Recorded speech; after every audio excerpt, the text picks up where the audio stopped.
want to first thank the Vice Chair and members of the committee, including our colleague senators who have joined this very important continuation public confirmation hearing of the Managing Director Designate of the Liberia Electricity Corporation. So MD Designate would like to welcome you. As you are aware, this is a continuation of the process. We started the last time, it was not complete. The legislature is scheduled to close on the 17th of July.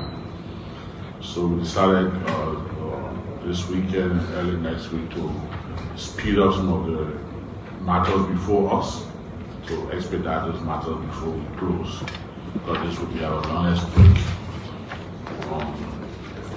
On that note, the Vice Chair will welcome you again formally.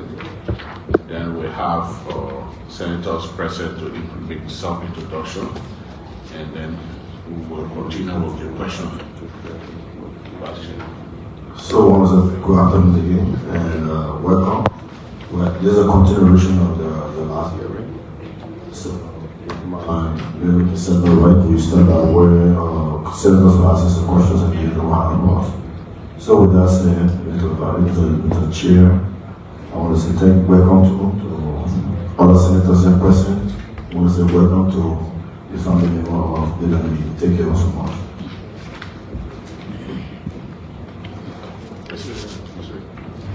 That's it. Thank you, Mr. Vice Chair. We'll start with introduction, starting with my far left. Senator Dillon, please start.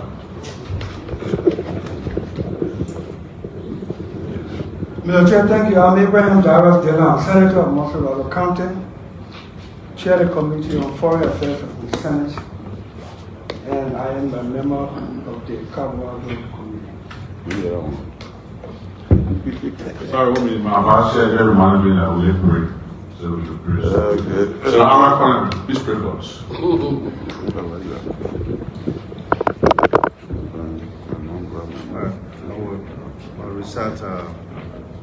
I recite the opening prayer in the Quran, and you can join me in Amen afterwards.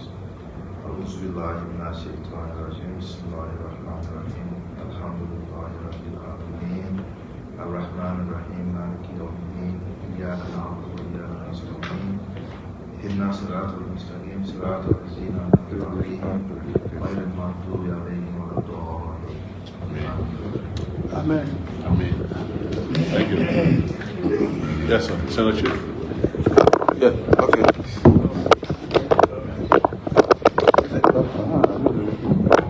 Senator Councilor Chair, Elected Chair, member of the committee, I'm chair of the Judicial Committee, and represent Santa County. Thank you. Thank you. Senator Francis Topo, Liberia County, Chair on Senate Committee Telecommunication, Resource Member. Senator Mohammed M, Republic of Liberia, Chair of Public Accounts Expenditure and Audit. And I'm here as a resource member, resource support member. Thank you. Senator Councilor Joseph Jala, Senior Senator Local County, Chairman Banking and Currency, Co-Chair Judicial Committee. I'm here to follow up on the hearing. Thank you.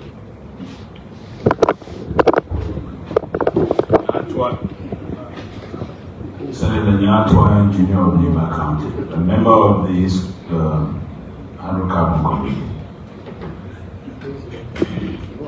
So, Senator Johnny, Bondo Jutunu Nakemukuye, I hail from Ball County, Chair on Internal Affairs, Governance and Reconciliation, and Vice Chair of the Committee. Okay, thank you very much, Mr. Chairman. Every still chairman. All right, so don't know if you will be into additional presentation, but you did it the last time, so we just continue with the question. Senator, the floor is open for interaction. You want to start? Yes. Senator Jala. Okay, thank you, Mr. Chair. And With this opportunity, let me try to welcome the nominee and thanks the President for his preferment of you. We hope that your preferment will lead to the reconstruction, if not the re-engineering of the LEC nationwide. Those that were going to be coming to Monrovia, they used to share all the LEC warehouses when you came in from Guatemala. So I hope that the next time I go to local when I'm coming, they will show me the LEC warehouse for the county. That's one. Two, when I was growing up here, LEC used to be Harry Yuan, Sam Bonnet. Those two people used to change. When one go there for 6 years or 3 years, then another one go back. Now I see a Sherif going to LEC. How are you coping with this environment? Because there are a lot of interplay of events. How do you see the human factor, the interplay, the human relation, the teammate work? How do you see it? What's your own experience so far? Question number one.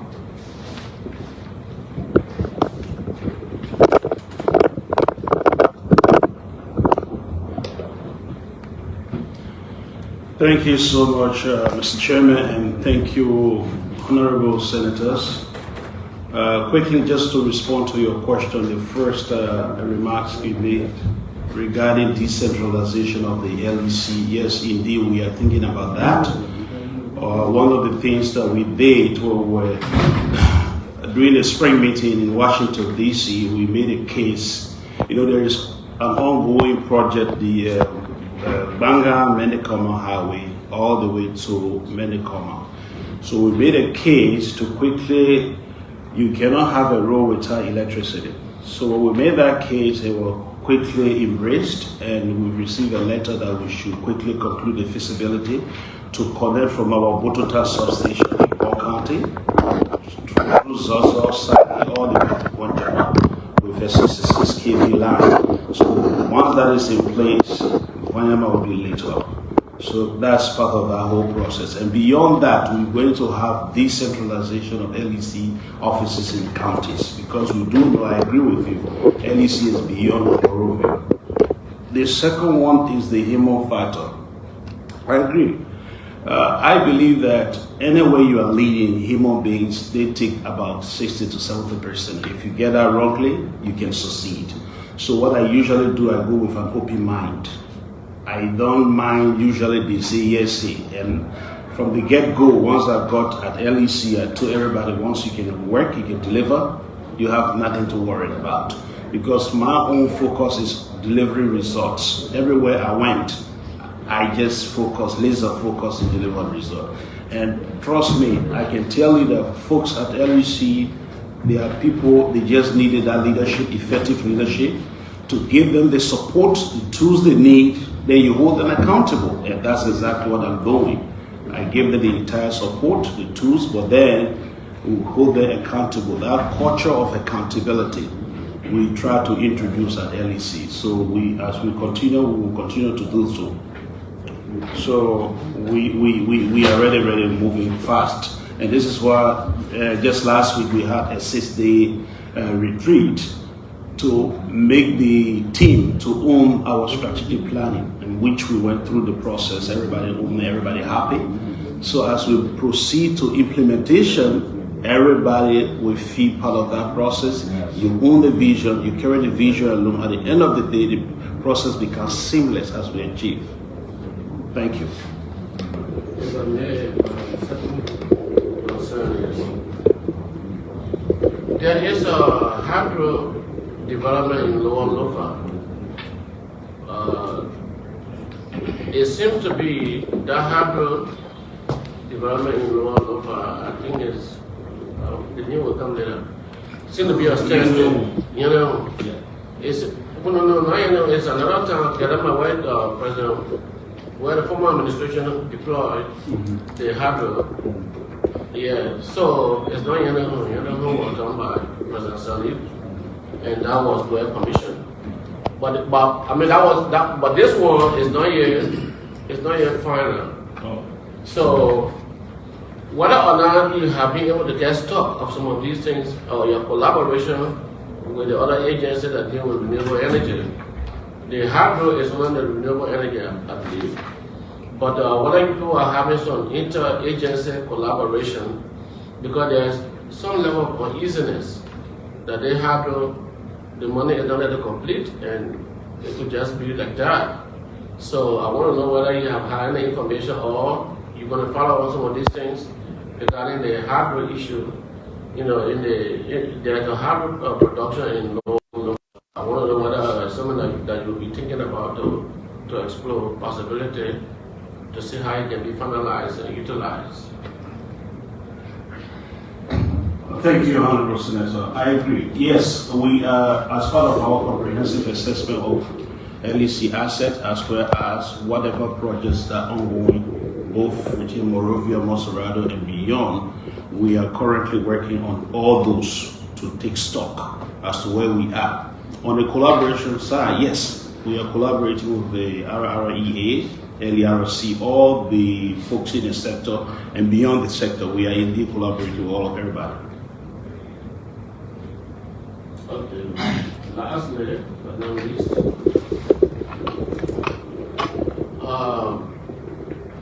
some of the feedback we are getting from LEC that you are getting tough in the management. So as a citizen who is concerned about, you know, your good work, your good intention, is something that I want you to follow on and see whether we are saying the right thing or not, but it's something to bring to your attention that it's good to be tough, but it's also good to be. Thank you, Mr. Chair. Thank you, Senator. Senator, we have the floor. Thank you, Chair, distinguished Senator. I must further disclose that I worked in the City Ministry of Finance along with the nominee back then, and I can testify to his qualification, his own interaction, and so forth. However, I'm always afraid that when we are working, even we are qualified and we have experiences, but this scientific working environment, they are always constraining. So I first, while looking at your last presentation on page 3, you talked about your agenda, that is the LEC agenda. To realize the agenda that is requiring some internal reform, you need the support of this committee. Can you just say what do you mean on this with the support of this committee to realize some of your reform? You mean the Senate committee? Thank you, Senator Francis. Indeed, yeah, we did work together at the Ministry of Finance, and you are a good guy to work with as well. When I said that I need the support of the committee, I meant to mean that we need to collaborate with the committee, particularly on a governance code.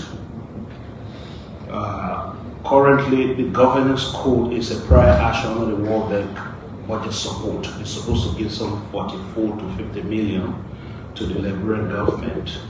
And when you look at the LEC Act, you have 1973, 1976. And many a times, if you look at a corporation like LEC, you don't have to go back to government for money. The world is really changing.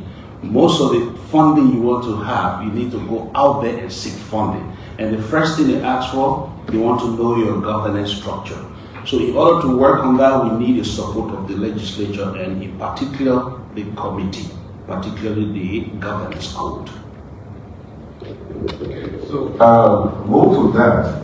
I look on your website. I'm the former co-chair in the 54th legislature, former co-chair on utility, public utility. So it means my oversight was with LEC for 6 years as service energy at the time. And I've been following activities of the LEC, and that's why I've been very critical when it comes to the workings of LEC, not only those who were there. Most people who serve LEC, when I was the co-chair, they had good credentials, we were very qualified, so forth. But there was the issue of wanting to do it the way they want to do it. At the Transcorp, CSLG, I'm one of the champions for the ratification of the treaty 2054, you should know. The Article Association, I guess, is the one that guided your work as a general manager. The same way the act created the LEC going to be the one that going to guide your work. How do you see it as it is? You're talking about governance structuring. Okay. How do you see it as it is now? Are you comfortable with it, or are you proposing a reform? Okay. Thank you, Senator Francis. From Transco, we were guided by the treaty number 1, number 2, the international project agreement, number 3. Transco as a utility, we were guided by the article of the association and shareholder agreements. Now back to LEC. LEC was sent there to do transformation, and once you are sent to do transformation, the first thing you do a comprehensive assessment. And this is what we've just done. We just concluded that assessment, and we had 6-day retreat. The assessment tells us that the governance structure, there is no approved organogram. No resolution telling you there is an approved organogram. You don't have bylaws that approve, besides the 1973. So many policies almost have 40% either missing, not available. So, as you review, you have to reshape. Reshape in a sense that collaborating with the sector. First, we want to align with the national agenda, the arrest. Then cascade it down to the sector strategy, the compact. From the compact down, cascaded to us at LEC. So whatever we do, it has to be clearly aligned with that. And we need that governance and institutional effectiveness in order to achieve those. So as it is now, it's not there. So this is why working with everybody, all the stakeholders, including yourself, we want to make sure. That's why we come with the consultation. We will share with you the baseline assessment that we've done. We can also listen to you with your inputs, everything. That's what we want to do, a participatory method. I would agree with you that there's a need to, I would say, amend and restate the act creating the MC. And that would need the work of this committee and the legislature. That's a whole lot of work, because I agree with you. There's so many other people being seen around here with CEO, COO, all kind of things that is not even specified in the agreement. But let me go to this. Because of that, I mean, one basic committee very important.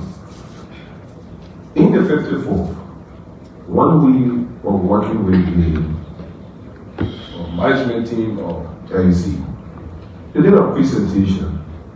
And then recently I saw that on the website, an updated one, that put LEC in having, I would say, payable, that is the debt, of up to $63 to $64 million. And of that amount, 33 million, that's sorry, yes, 33 million, or 33.5 million is debt in tax to the government. On the other hand, you have a receivable of which government owe you about 22 million of the 28 million receivable. Is that correct? More or less. Okay, you have to the amount, yes, it's on your site. What's on April 30th, so we have upgraded. Yeah. Good. But we're already hearing that government owing NEC, that why NEC is not performing. But for that record, you owe government. 33 against 22. You owe government. Now, it makes you not that attractive as a corporation. In terms of your capital formation, you're not going to be attractive. It's like somebody having money in the bank and they go outside and go borrow. They say they save you. You're not saving. You kept the money in the bank for a reason to show up. But if you owe somebody out there, so your net, you kind of got that away. So in net, you owe government up to $10 million LEC in taxes, withholding taxes. People money, employee money, or people who did work for you, you help from there, you did not give it. It troubles the entity. How can you pay government tax back as an MD, leading a team? How are you going to do it? Before I come up with a follow-up. Okay, thank you so much. I agree with you. When I took over, I look at the books and I saw that since I took over, we've been current on the payment of the withholdings. I've had a meeting with Dr. Jala. Here now we have discussions. So every month we make sure not only with LRA or even LERC, all the regional payments, payment to sector, we consider those as first claim. We clear those first before any other thing. That's on the current. On the arrears, yes, I agree with you. The government do owe LEC around 22 to 23 million and $1 million. Then on the other flip side, we owe government in terms of withholding. When you do the swapping net, pretty much around 7 to 8 million. Yeah. But also, LEC is not charging cost-reflective tariff. The factor that you put into the production of the power that we see right here, if we were to charge the cost-reflective tariff, it will certainly be over 30 cents to 40 cents because we are using diesel, HFO. Only the available power from Mount Coffee is not much to cover 120 megawatts. So what that means is that somebody has to fill that gap. And because electricity is a social good, it is the responsibility of the government to budget to fill that social aspect. You don't allow us to charge social cost-reflected tariff because when we do so, politically it will be okay. LERC have a cap, 15 cents. You have certain community poorest of the poor, you charge them. You have other areas, 22 cents. Ideally, if we were to put, as I said, cost reflected, you go close to 40 cents. So who pays that gap? So as MD, your question, to address your question, this is why we are working with the RPPs as we build additional generation capacity, and we have strong off-taker like ArcelorMittal. Whatever margin we put on that, we call that cross-subsidization towards the social tariff to upgrade our system, to upgrade our grades, to pay back our loans without going to the government. Now, I mentioned the last time that we are about to build 270 megawatts in Buchanan. 140 megawatts will be made available in 15 months' time. ArcelorMittal is supposed to take over 90. That 90, even if we put 2 cents, that 2 cents can serve as an investment portfolio, a source of investment to upgrade our land, to pay our debts. So that's one of the aspects. As MD, we are trying to structure our investment, our capital structure, to see how best we can do capital formation, to be able to tackle some of those debts and create, to upgrade our grades. Thank you. Chairman, just think that's what I'm from that time, and I can pause from there. If it need be, we come back. I'd like to speak to you on, sorry. On debt, government debt. I'm saying it because it's a public hearing, and I'm tempted to ask you,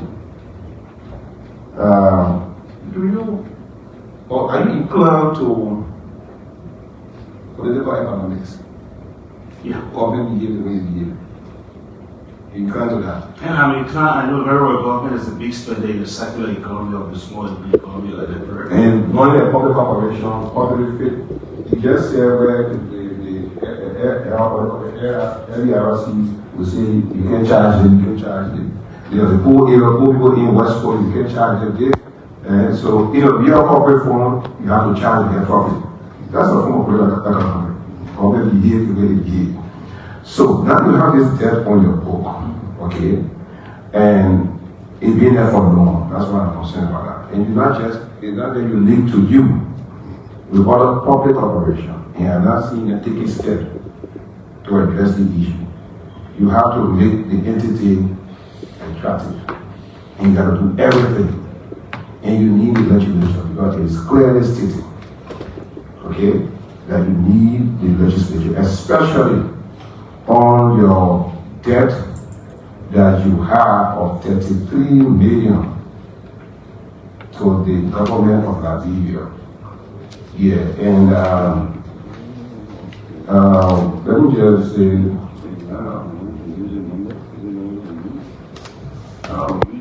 you have the opportunity to address the issue of that debt. Technically, to me, distinguished senator, that is a bad debt. Technically. But the institution responsible to address that to the fullest is the interest of Liberian people, that is the legislature. We don't want to let you do that.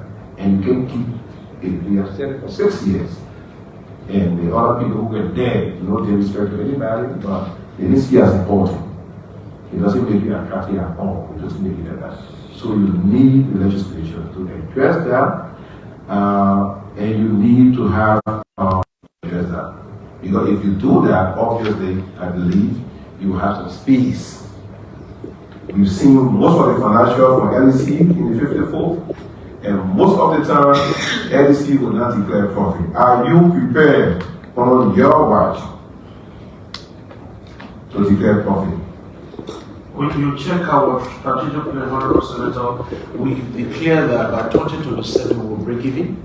We will break even to mean to say we'll have cost recovery, and part of that process is basically to invest. And as we invest, we redirect our investment to productive areas where we will earn return on invested capital. And that's the aspect we are moving to really do cost recovery. And I said from the beginning, Honorable Senator, that we don't need to go to the government for money. LEC is clearly you make money. You don't even need to do advertisement. All you need to do is just have what we call operationally excellent utility, where you're serving your customer very well, making sure your electricity is stable, and whatever you are in, whatever generation, the entire value chain, the generation, the transmission, the distribution, the commercial, with the administrative support, everything intact, the money will come. And we are projecting 2027 to have cost recovery. Okay, so I will leave the rest with our colleagues. Okay. Thanks, Senator Joko. Next, anybody else on the floor? Senator Tori on the floor? I'll be the guys. Okay, thank you. Senator Joko? Yeah. Is there a nominee? Good afternoon. How are you, sir?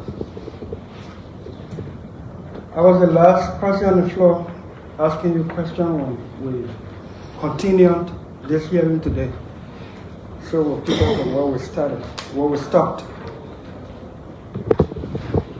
I've read your 90-day plan, your 90-day action plan. Your 90-day action plan was from April 1 to June 30, 2025, suggesting that that period has ended, correct? Yes.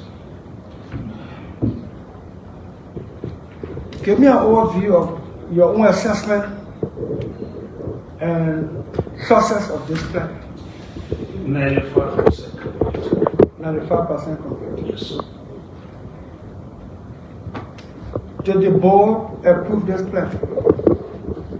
The board of LEC The board not supposed to approve it. It's just an action plan. And what we did was to submit to the board, submit to the president's office, and submit to the sector lead, which is the Ministry of Energy. What's the role of the board of LEC? Provide strategic guidance. Provide strategic guidance. What's your role on the board? My role? I'm the secretary. The chair of the board, the majority of the board, can order board meetings and issue policies. Correct? The board provides strategic guidance and we provide operational execution of the entity. No, I didn't ask what you as managing director should you be confirmed or as acting. The role of the board at FPRC. LEC. Yeah. The last year we had our FPRC. The role of the board at LEC. The functional role of the board. I just told you that I said they provide strategic guidance to the management of LEC. Yeah. And they got no legal role to approve. They do approve the policy we implement. Did they approve this? That's not policy, they are not policy. This action plan? It's just action plan. Did they approve it? You don't have to. Did they approve it? They did not. Simple. Good.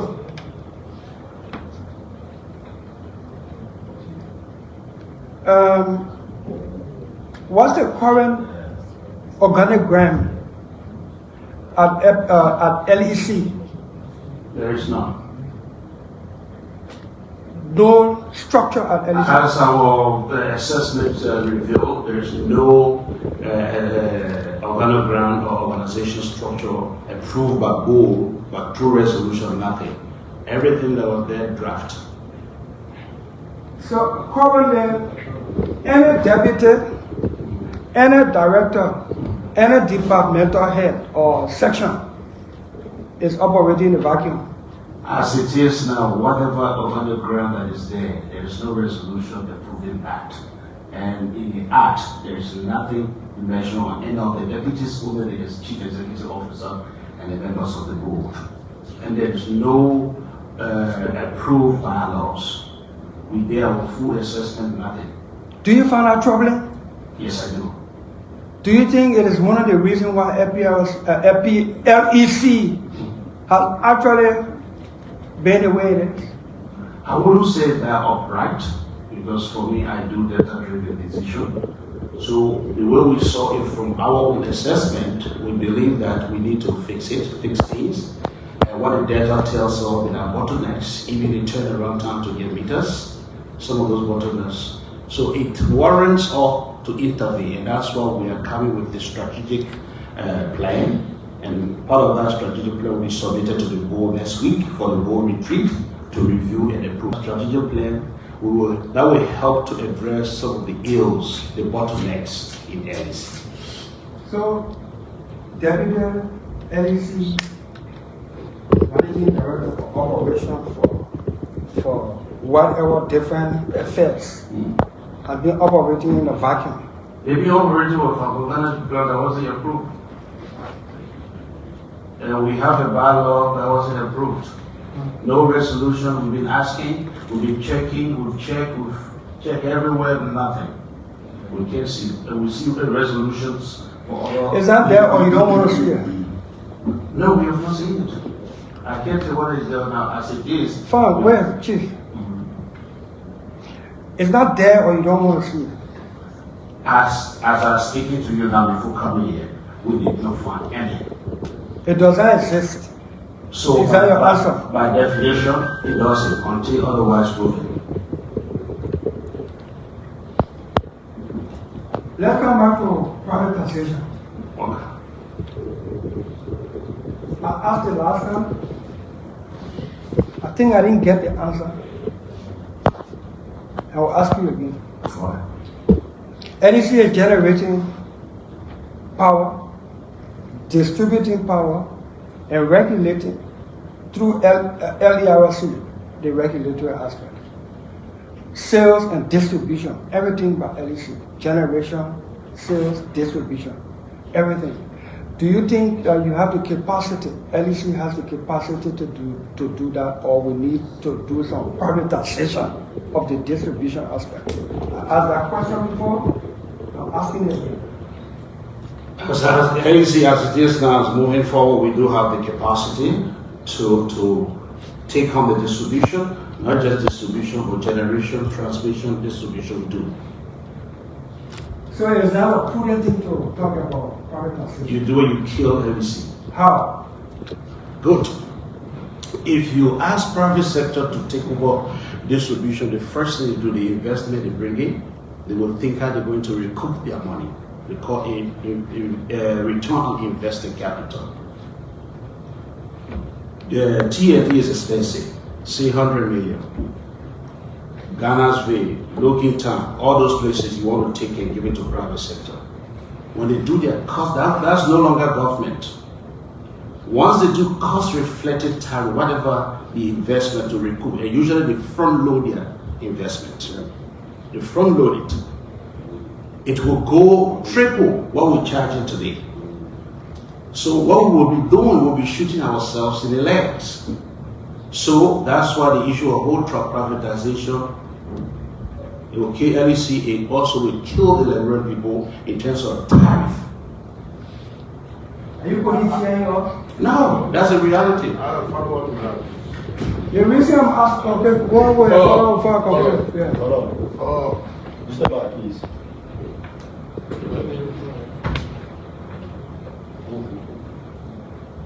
Let me first of all refer you to La Côte d'Ivoire.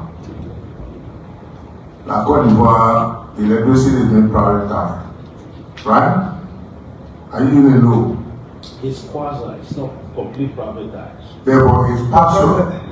We agree to that. CIE is just working like LEC on behalf of CIE. But Yes. they have the whole country. They have Are the you whole in country. agreement or not in agreement? La Côte d'Ivoire, electricity is being prioritized. It's not privatized. Are you sure? Yes, Okay, and it's not now. privatized. Okay. You said that if the privatization exists in Liberia, it means that the whole system is doomed. As it is now, when you privatize, the LEC will die. Yeah. The Liberian people will suffer. And you said that it is because the amount you pay for services will increase, will triple. The tariff. The tariff. But don't you mind paying high tariff with consistent services being provided adequately, and to have a cheaper service provider, but you are not receiving what you actually desire to receive? Which those two things, which one important if you were the one that's serving that capacity? If I'm speaking in the case of LEC now, because electricity is getting stable, as we move ahead, the trajectory is right. We're not talking about the past now, but as it is now, LEC is getting stable. Now, if you were to tell me, if you look at instability versus stability, you pay for it, anybody can pay for it. But what might, okay. Are you, I would like to also know, for instance, are you of the conviction that if you are confirmed and giving you that mandate, that you can admit to this committee that LEC will not rely on government in terms of subsidies, they will be very well effective? I can tell you, Mr. Honorable Senator, that if all the stakeholders, relevant stakeholders, collaborate and work together, we can do our job without coming to the government for money to subsidize us. Senators Francis and I were discussing on the aspect of governance code. It starts from there.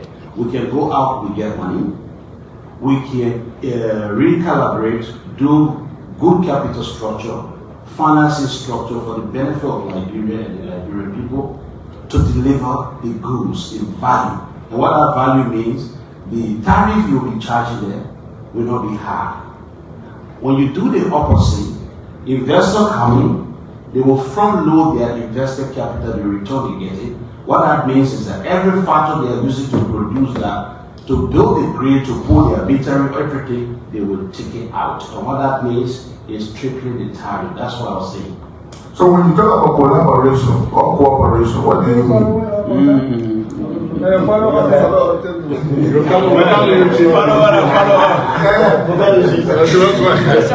can't use the program.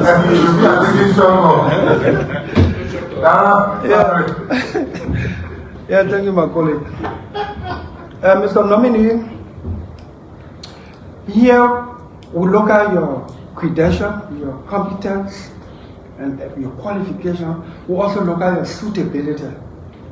Your suitability could also look at your work habit, ethics, and working relationship in your work environment. Are you a relatable person? Yes. Senator, let me just come with one question to that. I'm a little bit confused. If you say you're a relatable person, why are you getting angry by yourself today? Come again? Just question. Why are you getting angry? I'm not angry. You are? I'm not. The way you answer Senator Cynthia determines the way you work with other people tomorrow. I'm not angry. I'm not angry. Trust me. You know, So why are you answering senators like the way you answer them today? no, I don't know how you consider, you know, as a professional guy, maybe, I don't know how you look at it. Maybe I'm not smiling, I'm not laughing, but I have this professional posture whenever I'm working in team. And sometimes people personalities, but I'm not angry. One may ask the way you interact with people, and the way you sitting or the way you are here today defending the LEC, that you are the best person for the LEC. Because the way you are speaking to senators here today, one may ask, are you going to speak to the same those that will work for you like that tomorrow? If you are confirmed, Senator, trust me, I can tell you, I'm one of the relatable person on earth, not just with LEC, wherever I worked, and wherever I was the longest serving DG in the region, 10 years, 8 months. You can serve 4 countries from 4 different cultures. If you are not a relatable person, Senator, trust me, I work with 4 different cultures, 4 different nationalities, people with different background, diverse background. I'm a very friendly person. but your posture in 20 minutes just ago was a little different to the second. All was the same thing. Sorry about that, but trust me, I can tell you. And you can watch your own video from your own expression anyway. But you go ahead, Senator. Thank you, Mr. Nominee. You've been acting at LEC. No organogram, according to you. Have you structured one? Are you operating on one? Have you created a new department? Are you employing people and As part of our reform process, we have done an assessment. We've concluded the assessment, and part of that whole assessment to respond to the bottlenecks that we've had, and part of that is the reorganization of the LEC. We've done that to submit to the board next week. so the board will have to approve? Yes. Are we employing people currently? We are not employing people currently. What we are doing, we have projects. We have projects that were approved through financing agreement of Ministry of Finance, and part of those projects, like you get a SCADA. SCADA is being built by the World Bank. But part of our own counterpart contribution is to make available individuals that will be trained for the course of 12 months. As the SCADA is completed, they are taken over.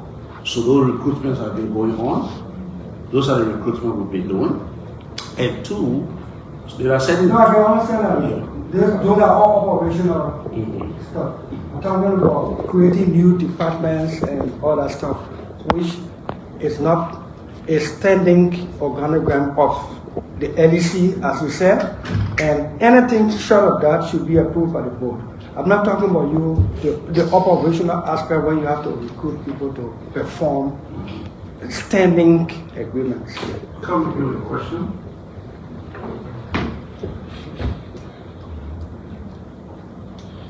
you don't have an organigram at the LEC. We don't have an organigram that was approved. You have not created new department so far. No. But you employing people and giving them contract. I'm not employing people. We get temporary contractor for domain experts. Those are not employment. Right. Yes. 3 months, some are 1 month. Once it's done, they're gone for domain expertise. How long have you been acting at LEC? 3 months. Has there been a board meeting? No. Why? Because we asked the board to give a chance for us to complete our documents, our assessment, and respond to those assessments. Once we are done, we will go and have the board meeting and submit and present to them. Has the board ordered a meeting? So the board agreed, members of the board agreed with our time that we suggested to them. You didn't answer my question. Has the board ordered a meeting to you, the secretary of the board, to call a meeting, which you did not do? Question. The board hasn't done that. What do you mean? The board hasn't done that yet. So let me remind you that the honor oath and the board will operate on the record, correct? I'm honorable, I know that. And the board will operate on the record. What do you mean by that? Meaning, if a request for a board meeting was made to you, or instruction from the chairman of the board. Made by the chairman of the board, if I may speak. No, I didn't know my question. Okay, sorry. You said that you asked the board to hold up for the pure The leadership. chairman of the board requested a meeting. He asked for members to okay him before the meeting is held. So me as acting MD requested to postpone so other members came and noted and agree with me. So that request was made by the chairman. So the other members agreed to say, let us give the new management a chance to complete the 90 days. That's exactly what happened. So let me ask my question again. The chairman has instructed a meeting in keeping with the law. The chairman of the board, with majority members, will order a meeting.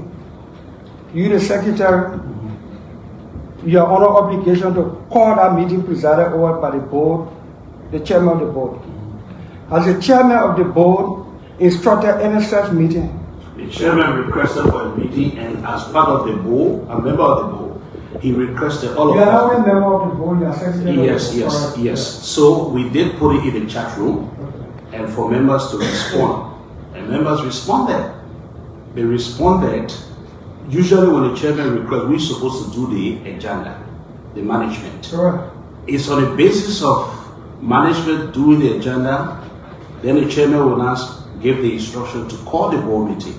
So when the chairman got to me, before I even I was traveling, discussed with the chairman agreed with me.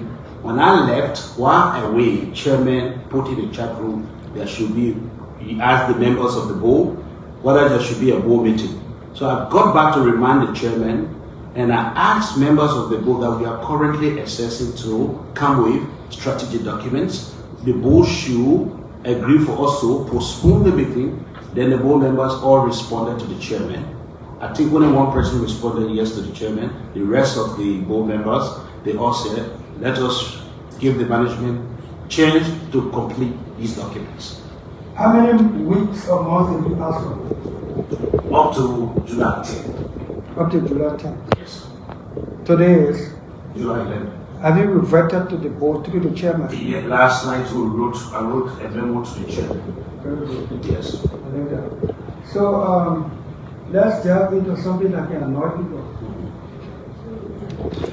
My monthly on the record through final ministry and the government of Liberia. My monthly income here is $10,494 gross. Senator John, I want to go for before you go to that aspect, please. Okay, go ahead. What's the relation with you and the chairman of the board? My chairman of the board? Yeah.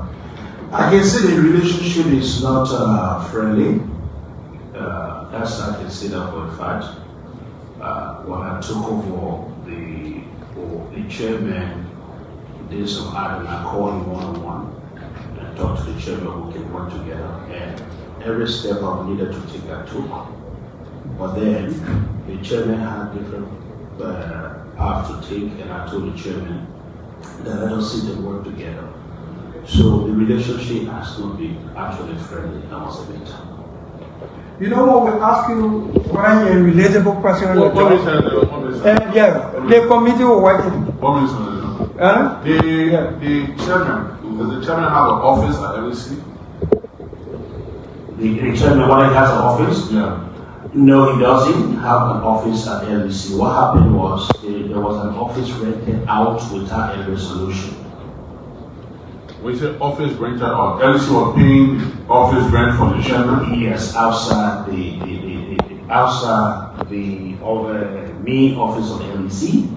And when I asked what is the resolution, because what is according to the act, even the remuneration of the chairman should be agreed by the board, consulted by the president. So the office rented outside LEC, there was no resolution, nothing. But I was told that between the chairman and the former CEO, I wanted to get documentation and everything. So once I didn't see it, I told them to go out to it for now until we go to the board to get resolution so that we can proceed. It's also good for the chairman. To proceed that way, it will be fine. That's what I said. So when you know fully well last year about your relationship with you and your co-workers or the chairman and the rest of the team, they were all coming from. The survivability of LEC depends on your collaboration with how you go carry yourself with putting the entity together. So if you really look at the trends between you and the chairman, the reason why you don't have all of the documentation because you have not requested, or why you request and have not been given to you because there are some procedural measures that need to be taken, and you just said to yourself that you don't want to file suit. No, not only that. Okay. Not only that. The acting MD come across as someone who is actually competent to do that job, except that I think he's not a team player. We are inside LEC. How? We are in there. That's why it's disturbing. The committee is observing what's happening at LEC. And we will want to advise you to be a team player. We want success at LEC. And success can come with we, not necessarily I. I think I need to put this on the record so you can understand. Coming back to my question I was asking. The current, and some people can get fairly say salary issue that private thing, no, it's not private. Civil servant salary, no. Lawmaker salary, so now everybody may follow away and this and that because nobody wants to agree that what finance ministry has in the books is what. So here, my gross salary, and one that call my gross salary suggests that what all senators make.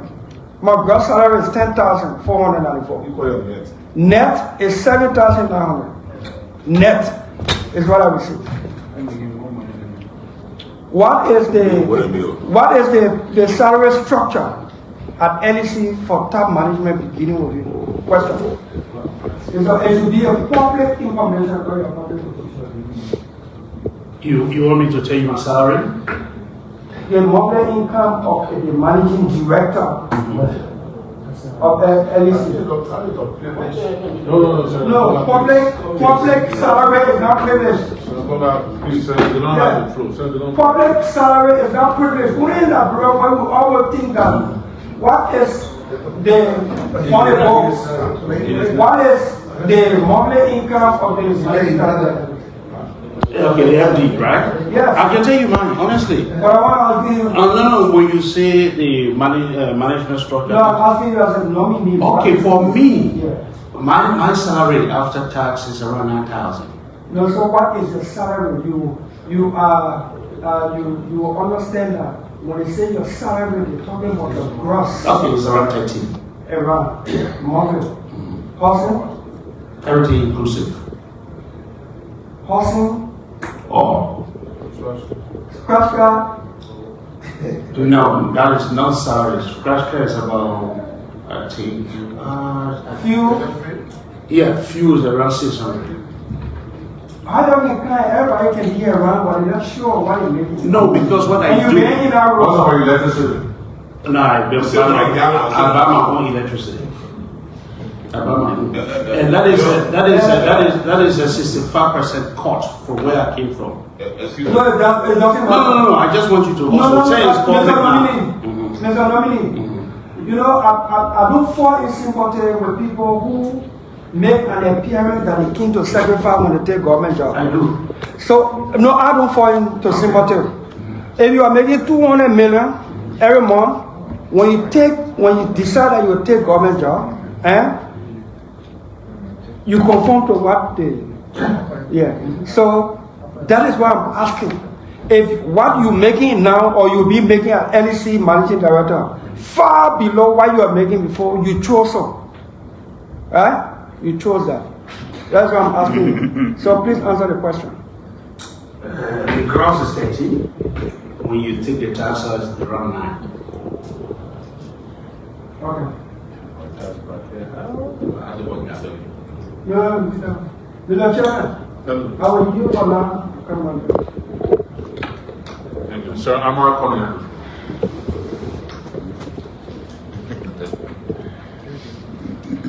Thank you, Mr. Chairman. To the nominee, the last time you were here, I didn't get an opportunity to ask him a question. So let me use this opportunity to talk to you for the first time by congratulating you on your nomination by the President to the Liberia Electricity Corporation as the Managing Director.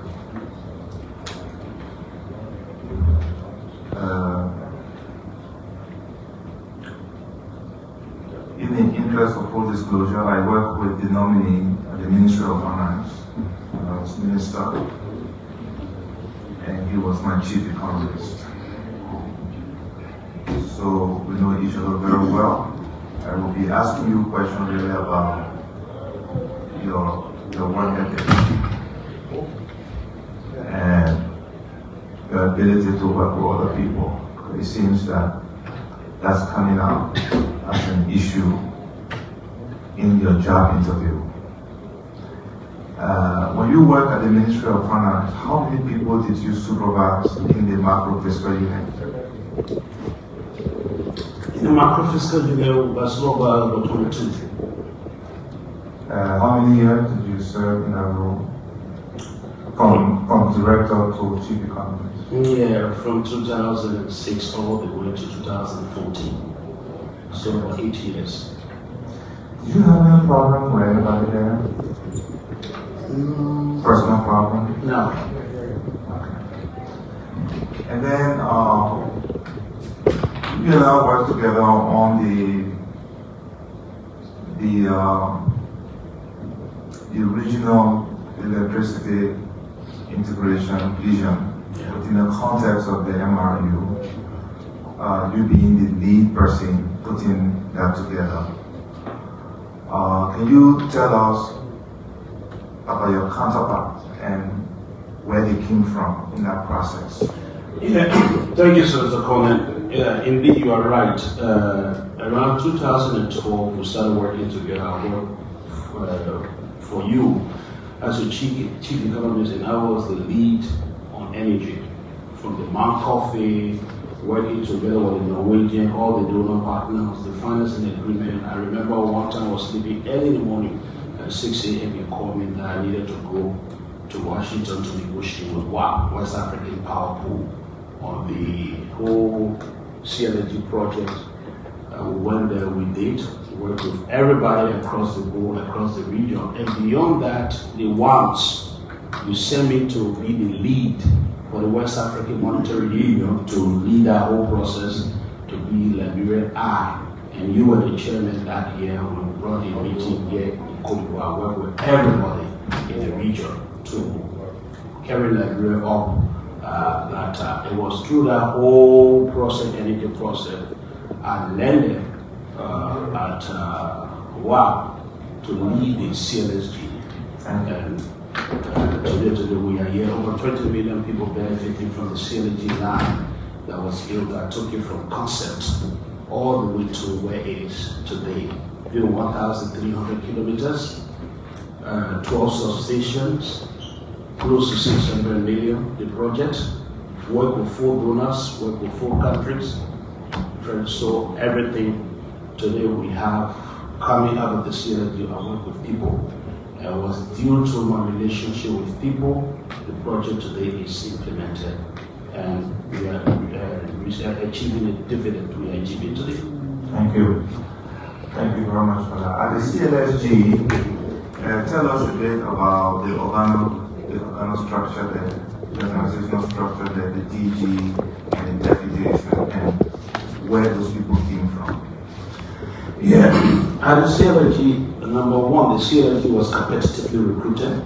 The advertising in the region, and I applied for 212. So I came on top because God really. And you have the whole governing structure, the Council of Ministers, they call it the steering committee. Next to that, you have the implementation committee, 1 person for energy ministry, 1 person for finance.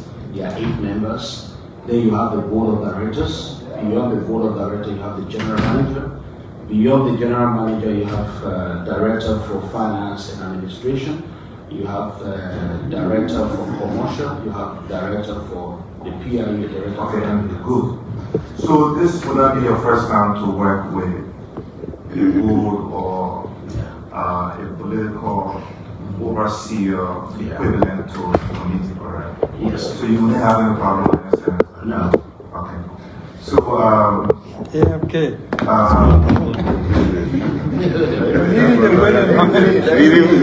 Leading the way.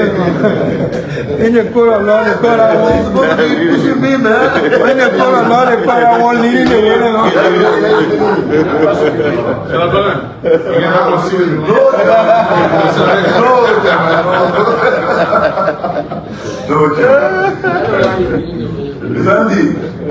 Sandy, do you realize that the role you are about to assume to this committee recommending the confirmation to the plenary is a political role? I do. Would this be your first time of political role? To be confirmed? No.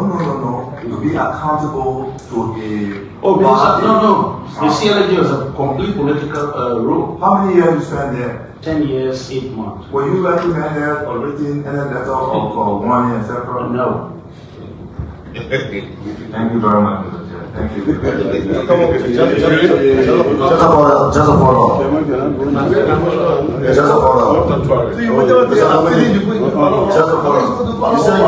You say you. Just a follow-up. The vice chair. You're done already. So Vice chair. the vice chair. Right. Just a follow-up. For continuous, eh? Come back to you. I know I'm a big brother then. I always somebody I can take I can get that idea from, and I want to follow up on 1 or 2 things. You said on your Ministry of Finance, how many persons that you had at the time? How many persons were working with you at the time or when you were at the Ministry of Finance? Including support staff, we were 22. You said 22. Yeah. How many staff do you have right now?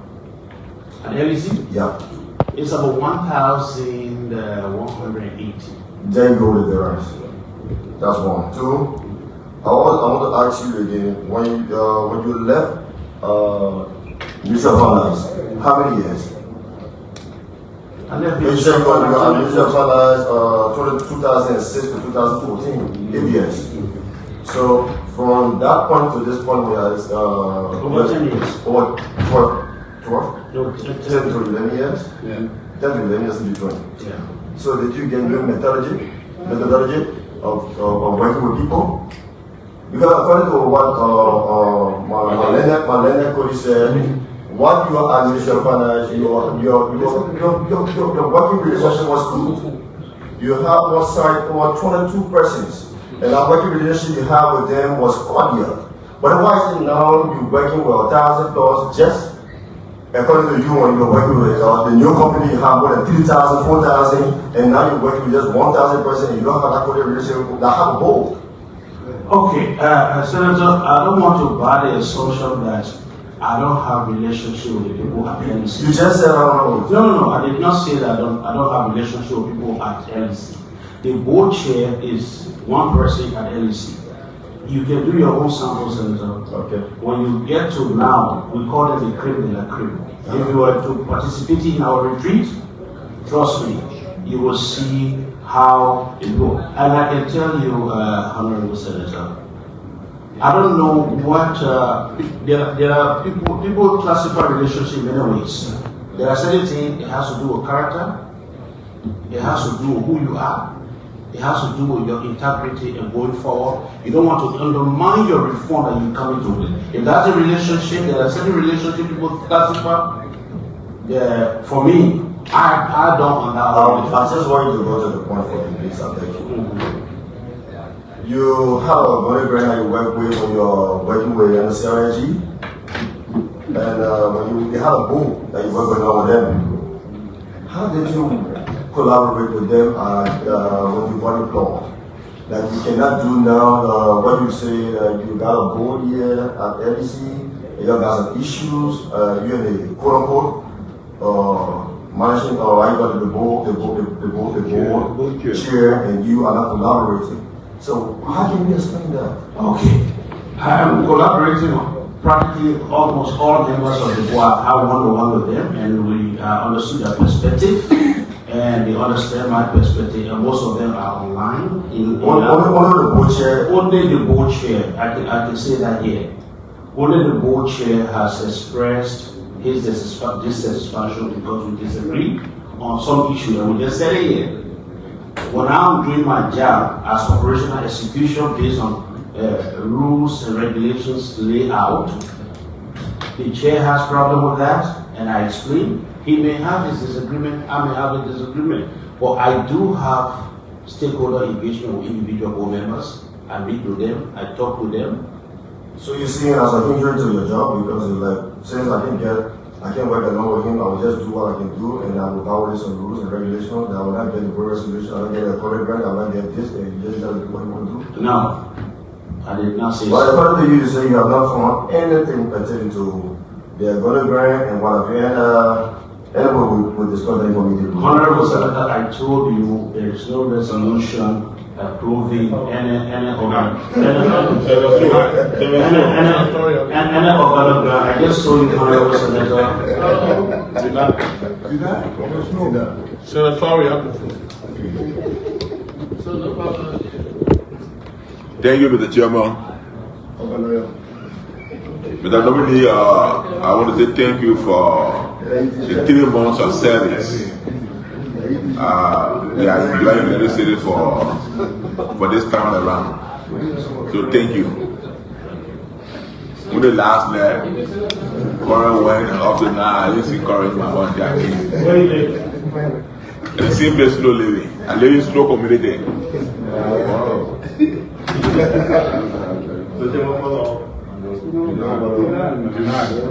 Okay.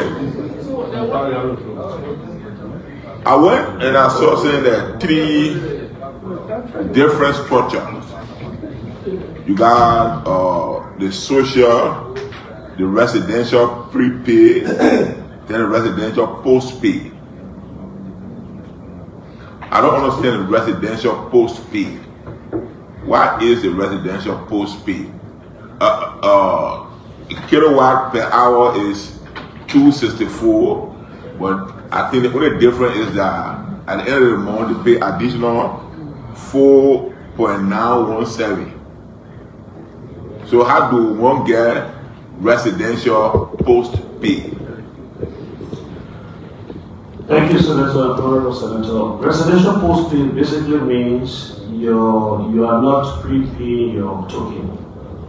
You have a resident, your meter is postpaid, and most often we find it very difficult to really, you have areas in that category, you see a lot of areas.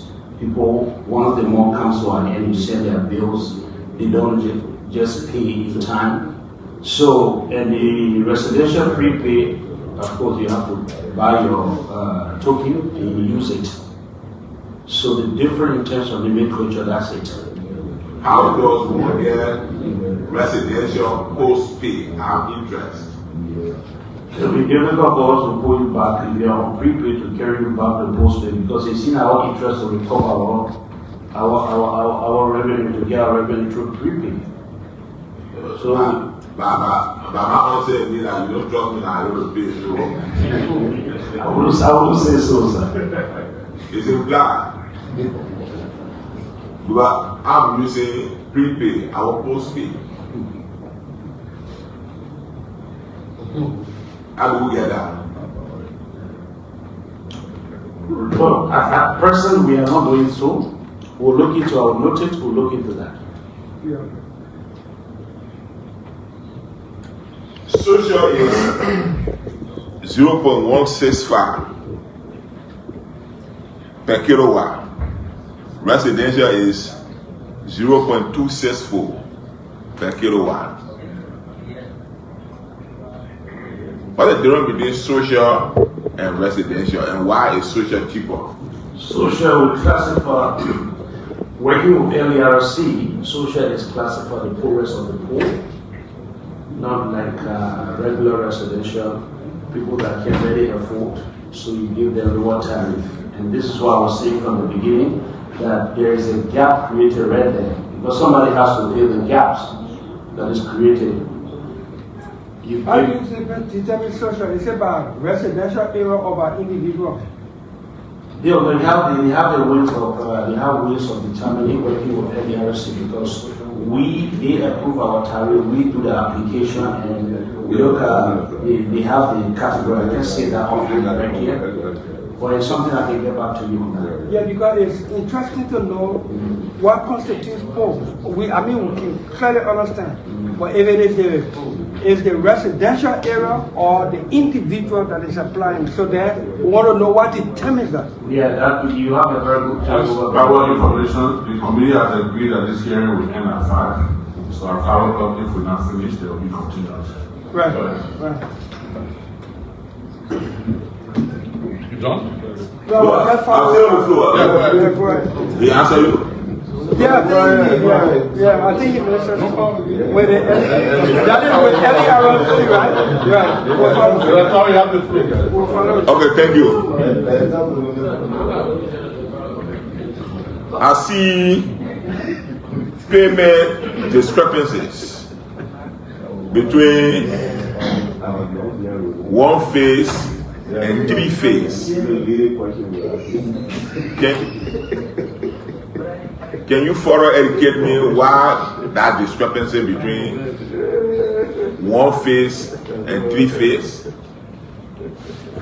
Okay, the 3 phase is a bigger meter.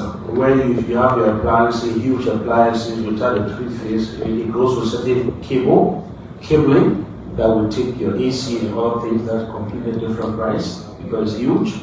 And if you have your AC a single phase just for normal pool, those that can afford, you have that single phase. The meter is $50, but the 3 phase is $388. Because once you have that, you can put your AC, your refrigerator, all those things, it comes with that compatibility with the load you have. That's why they're surprised. I don't know what my colleague experienced is. In a month, when you purchase, there is a huge deduction. So now more than 20% of what you pay for. They got an explanation for it, but I'm not getting it clear. Why is it? Okay, we have one when the new meter comes. It's preloaded with a certain number of kilowatt hours. Now, when you connect to people, you just ask them to pay that. It's difficult to get money from them. So we do what we call education. We take it from small until it can be clear. That's one. Number 2, the way electricity. What is the total you take from our president? It's a 45 kilowatt hours. Something. It's not much. And what is the duration? It shouldn't take more than 3 months or so. 3 charge. if it is prepaid. Yeah, I've been on it for I have paid more than 20 times. It's still happening. Except if you were connected before your meter was connected and you were not using token and you were while your meter running, because some people they did bypass. Anyway, I can get back to you on that. No, let's get something clear. So on the three-phase meter issue, I think I spoke to that the last time we were here about massive pressure with the three-phase meter. My experience has been that most of the time one phase can drop, but the meter keep running at the same rate. Yeah, one phase always dropping. I always have to call people, call LEC to do something about that. Yeah, when you see Why is that? Yeah, when you see something like that, either the feeder that is feeding you or the transformer company. Sometimes when these things happen, it's domestic. Your transformer connection, you may be many on that transformer, or your feeder that is feeding you, there may be some shock in there. So usually what we do, you just communicate with us, we send the team over to assess it. And we realize that there is a problem from our side, not from your side. We will correct it, and if token was taken from you, we will order to give it back to you as a credit. Okay, on one time. No, we do that. So we allow, but let me just say that, yeah, on the issue of the transformer, you are right. Because the entire community is just one transformer. So I informed the chairman about that so that we'll get to you. So I'll talk to you. No, please do. After this, so that I give you the specifics. Look, back on that point about deduction from your. I'll take the floor. No, I will follow up with you. Yeah, of course. Mr. MD, my colleague raised an issue, and that issue is actually a concern for the people that are here. Most of them have brought this to our attention. Every moment you buy LEC credit, they take $7.5 or $10 in kilowatt charges from your credit. If you buy credit 3 times a month, the first credit for that month, they take out money from it. If you buy subsequent credit within that same month, you get a form. When the month ends, the first credit you buy in the new month, they take out some charges from there. I think that's where my colleague coming from. Why is that? This is what I was explaining to you. Yeah, please. There are many ways. There are some folks when they buy meters, the meters there hanging. Some of them bypass the meter, forgetting that the meter is digital. It's reading. When you do direct connection, maybe it takes 6 or 7 months. Then when the power tell people go, or people you think people going to come, the river. No, I'm saying not you now. MD, 1 minute, sir. That is not So I don't want for us to go back and forth, or seem to be going back and forth. This is seriously a concern. Now, most times when we make instances of our own situation, it can come in my hair as a cause as being awkward because it means we are not putting in the ordinary people's situation. But if one of your instances is that people can bypass foreign, and then later on, when they are properly connected, then the deduction starts, then it doesn't fit in, especially my situation. I have never ever bypassed foreign before. I've never gotten direct current. I've never bypassed my meter. In fact, from the time I started buying current, I got the whole thing stockpiled for evidence later on, because anytime LEC people pass around and say one government official taking power, they can say all of them are the same. I will keep all my slip. Every month LEC takes at least 10 or 15 cents, or $11 in kilowatt charges when you buy your first purchase for the month, every month for the last more than 1 year. It cannot be a part of the result of power test. Okay. Yeah. I will investigate that. Please, I will investigate that. Let me come into that. I'll go to comment with it, I'll show you. So, I think a week ago I called you, experiencing the same situation. Spend about $1,000 in my meter. In less than 10 days, it was finished. I put another 500, 3-4 days, that was it. And then you had a woman party? Even after that. Oh, I thought everyone was. So I called the MD. No. I called the MD and I explained to him, you send a team there. Then I traveled. Tuesday evening, my staff called me and said they ran out of LEC. So I told him, I said, okay, whatever money I have, put $100, I come back on Wednesday. So Tuesday evening, I just sent a card to you now. By 8 o'clock, $400 in my meter. I returned to the country on Wednesday. Yesterday I made session, they called me and said, LEC finished. I put another $200 there. So that's happening to me. Now, so they don't jokingly said something just now. So the last 2 weeks, I had a lot of family members and whatnot. Now, everyone had left, I'm home alone. And I'm out of the country, put $100 in 2 days. I just put another $200 there, and I'm afraid tomorrow morning will be finished. So LEC is taking more than my salary by the end of the day. So maybe it's something you need to look at. Yes, I know you sent a team. The team went and said it's normal, but I doubt if this is normal. Okay, we'll check on that. Yeah, just look at it. I'll send it to you. I'll send you the slip so you will see it yourself for the evidence. Okay? So that's how you go. You know, I'm not done. Your production megawatts is about 126 megawatts. That's the total capacity. And then the current peak demand is 85. Then why are we not having supply electricity every night and then no electricity? If we got 126 and the peak demand is 85, then why is always there a shortage? Thank you. Before you answer that question, are we still exporting corn or putting what?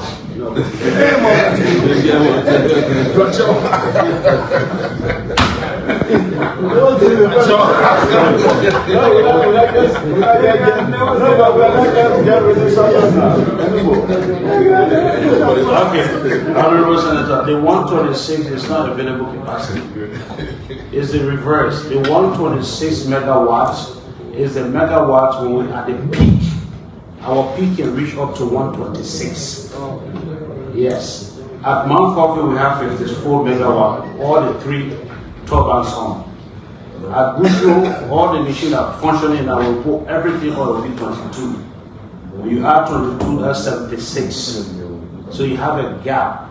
Assuming your peak now is 126, you have a gap of about 64. Where do we get it from? That's how we can go to Guinea and Cote d'Ivoire to bring it in. But you gotta revisit your website. You can't tell everybody like I'm not in Liberia, I don't live in Liberia. I just learned that power plant produce 126 megawatts total capacity. Well, that's an installed capacity and available, they are different. It's not spare up. Okay, we'll spell it out because... So let us go feed that we really enjoy it. Let's say that in Liberia. In fact, what we have, we are able to use it. Oh, okay, I know what you're talking about. So the Mount Coffee now is 88 megawatt. That's the installed capacity. But what is available is 54. Because one turbine is done for the next 1 year. Then for Bush Road, 38. So when you add 38 to the 88, that's how you got it.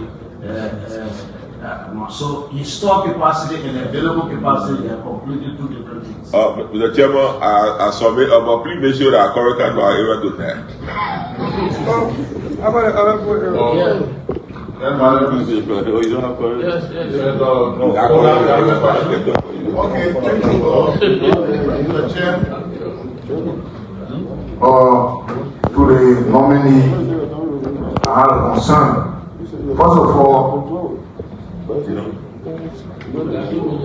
my concern is in the form of tough law approach. If you saw the flow, if you calculating the questions and the responses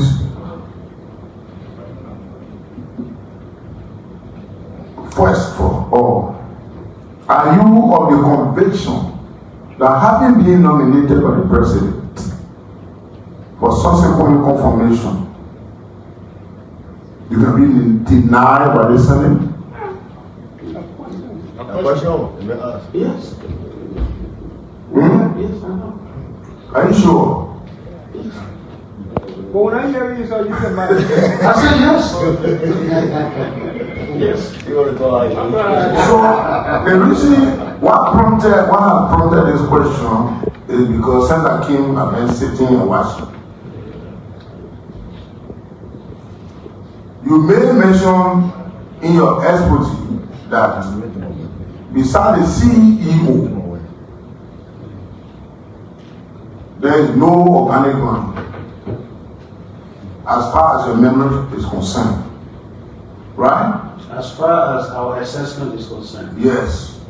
Knowingly that any organization, in order to achieve to have productivity, the issue of departmentalization exists. How are you effectively performing in the absence of this structure? We are dealing with placeholders. What we have now, they are placeholders. Because in the absence of resolution approving these structures, they are all placeholders until we can validate, submit to the board for the board to review and approve. So are you convinced that any activity you carry out is illegit? No, it is not. Because in the Act of 1973 and 1976, there is no organic ground mentioned. What is mentioned in bold and the chief executive. So, giving the opportunity to the board and the chief executive to work on organic ground for transformation of the entity. You need to do more consultation. Yes, sir. On some empirical facts, so that you will see some green light as it relates to your confirmation. Thank you very much.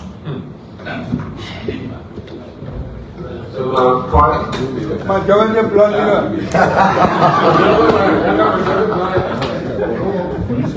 But the horse is wrong. The Senate, the horse wrong on majority.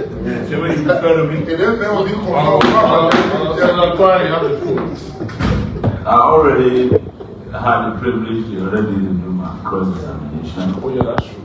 However, I will just make a brief comment to my friend. You're very proud today, unless Monasla Mita was here in yours. You will come to the strong messages. Oh, fire up. You know, To all my energy. you don't share with Jungle Energy. No. Go ahead.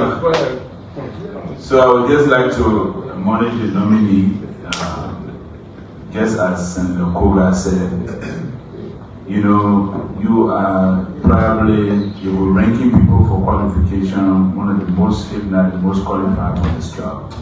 You've done this job inside, you've done it outside, you've done it from a distance, you've done it close range, you've done it as a consultant, manager. I mean, who else? But sometimes the Senate looks for suitability, and suitability is a word that can be defined in many spheres. And I want you to know this is no secret. Senators sit here, got people in LEC, they got listening ears too. But that is our job. Actually, that's why, you know, we got national security privilege to handle certain information. So senators here got ears on the ground everywhere. And so when they're asking these kind of questions, they know exactly where they come from. But I know you to be a good guy and someone who would do well. However, you know, we need to carry on more consultation so that you can be in sync with this committee. Let me tell you something. If you are in sync with this committee and understand the aspiration of this committee and the job with yours, your job will be much more easier than you think. We had a confirmation hearing here today. I mean, all of the senators, they nominally walk away today knowing that she will be confirmed, and definitely there will be no problem because of the relationship that she, were able to engender on the floor today in our past relationship of work.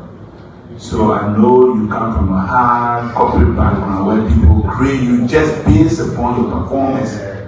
Sometimes CRG does not want to know whether you spoke to the janitor in the morning or your secretary. They don't care. Whether you smile at the secretary, they don't care. Once you can perform, you perform. But as Senator Dogo said, this is a government setting and a lot of things happen. So you have been cross-examined by me. I have nothing else to say to you. You know what I said to you, and the senators know exactly my feelings towards your capability to do this job. It's not on a question. There's no doubt improving it in shortest possible time. But then that relationship with people beneath you.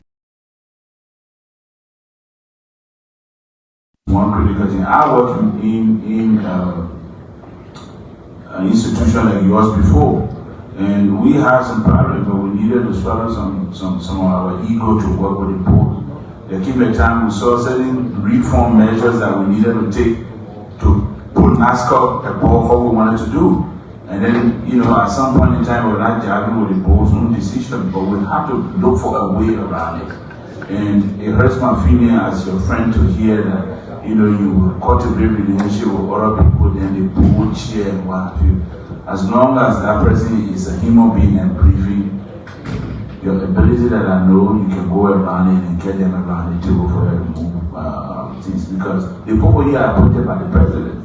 And I don't want a situation where we're being on a ceiling bar at the end of the day, and you and the board chair are divergent views, giving the president a hard time, and the board calling you. It will distract what you will have to do for the Liberian people.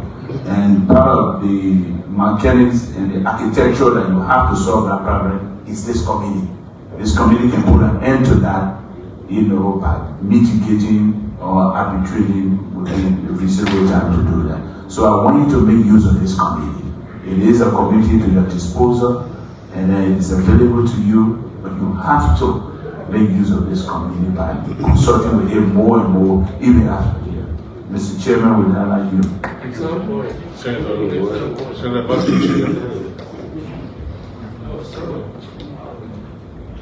Thank you, Mr. Chairman. Mr. Nominee, I'm Senator Chair again. I have a few short questions, and I will prefer that you be very brief with your answers. Thank you.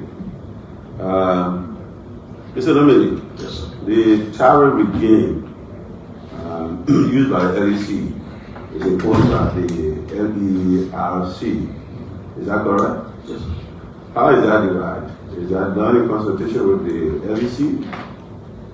Yeah, we do the application to them, LERC, they approve before they implement. You say application, what does that mean? The tariff application, we do that.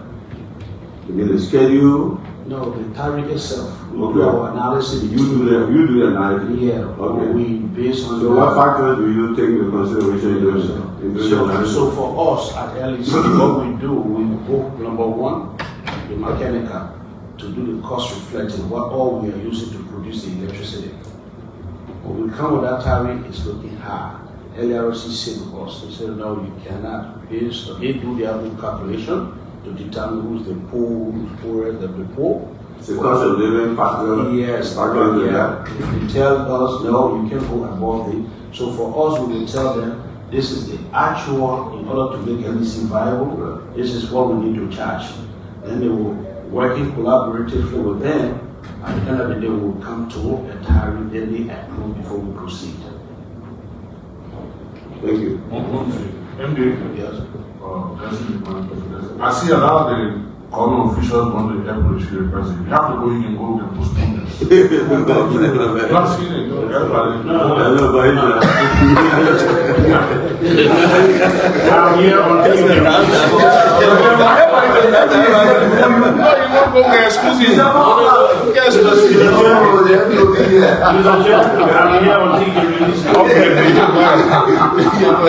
my president, Senator Yan, and my brother here can also speak for that. So, in follow to that, we read about this tariff regime that should have been imposed on you, whatever the case may be, by the LERC. And we were informed that there were some objections from the LEC. Yeah. There was a public outcry about the high cost of the tariff. To the extent that the president had to intervene to ask for suspension pending further consultations. What do you have to say to that? Is that still under consideration? Well, Honorable Senator, what I know, I'm not sure of the president, but I know that I wrote the LERC to hold for now until we can finish the assessment to determine whether there is a need to increase the tariff. So what is the basis of that decision by you to ask them to too high, too low? No, my concern with you? What? No, my sense is that by the time we do our complete assessment, it may be that because we bring in more volume, it may warrant bringing the tariff down. So if we just prematurely do the application, then later we'll come again, want to call for the application. So that's what I wrote earlier to give us some time until we can finish our retreat. And once we're done, we'll rework the application and come back to them. But do you think there could be a need to reduce the current tariff? Sure. Considering the economic situation of the country? Yeah, there could be. And what do you think that could be?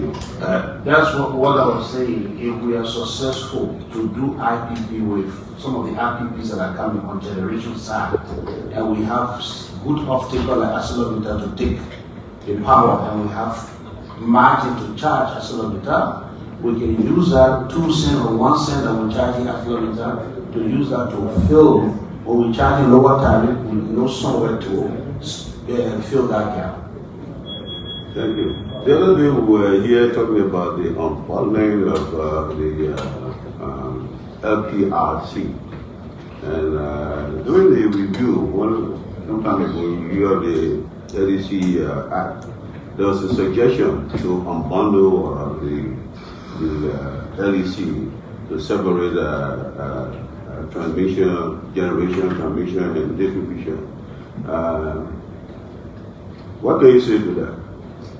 What I can say, in the interest of efficiency, effectiveness, and maybe economy of scale. What I can tell you, Honorable Senator, the committee, to give a transition period to LEC. There is a new management at LEC. Give that we'll develop our strategic plan to move.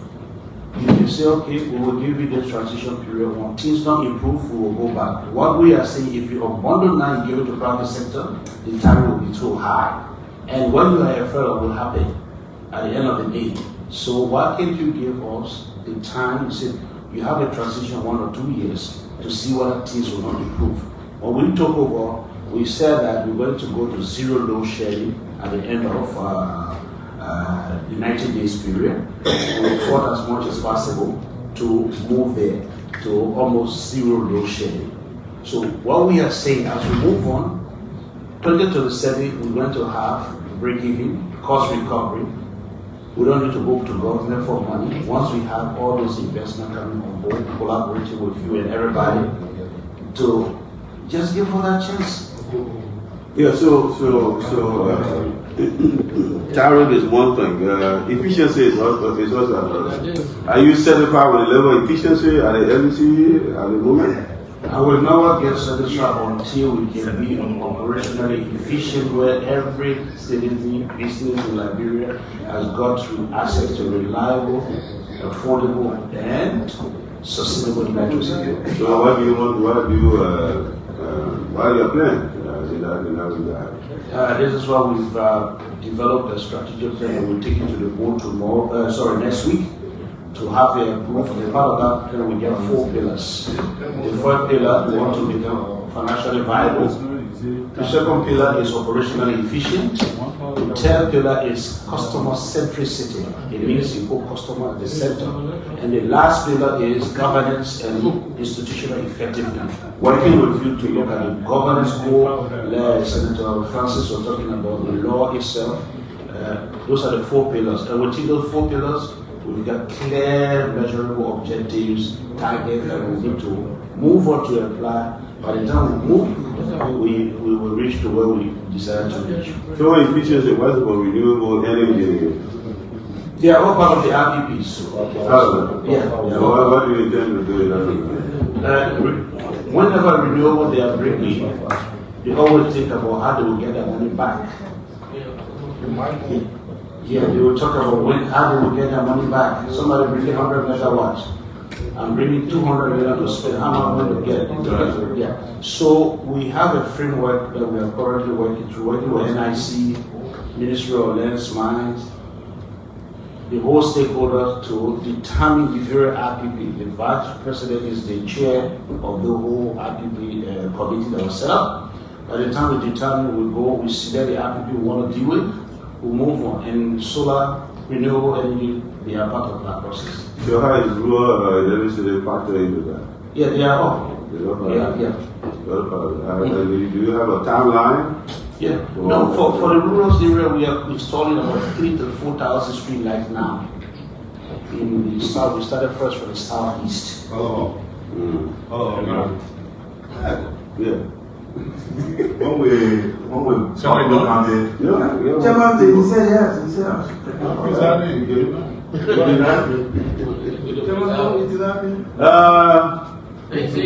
Are you sure having a problem with electricity tech? How rampant is that? Is it more rampant now than before?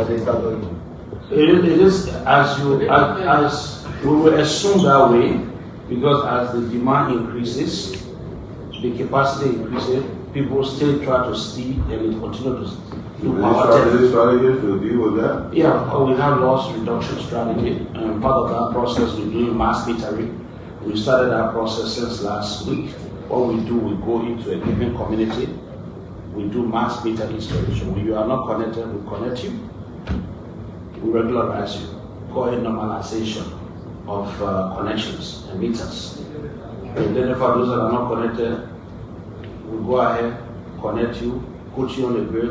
Have you identified the reason for the power cut? There are so many reasons, you can't just point to one. Yeah, that's what the reason. That's why I say reason. Right? Yeah. One of such reasons is that it's the internal effectiveness or efficiency we're talking about, the turnaround time people getting meters. If you reduce that turnaround time, one of the things we've tried to do, we've reduced the turnaround What's time. about affordability? The affordability. Of the meters. Don't you can afford to pay as much as you are charging? Probably. That's why we have two different type of meters. Okay. One is $50, the other one is. Not only meter, but the tower. The tariff? Oh, you mean to give it free?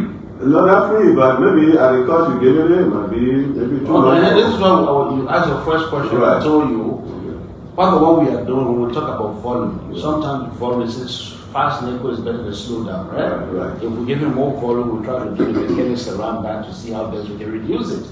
The time we're working with LERC, how we can manage that.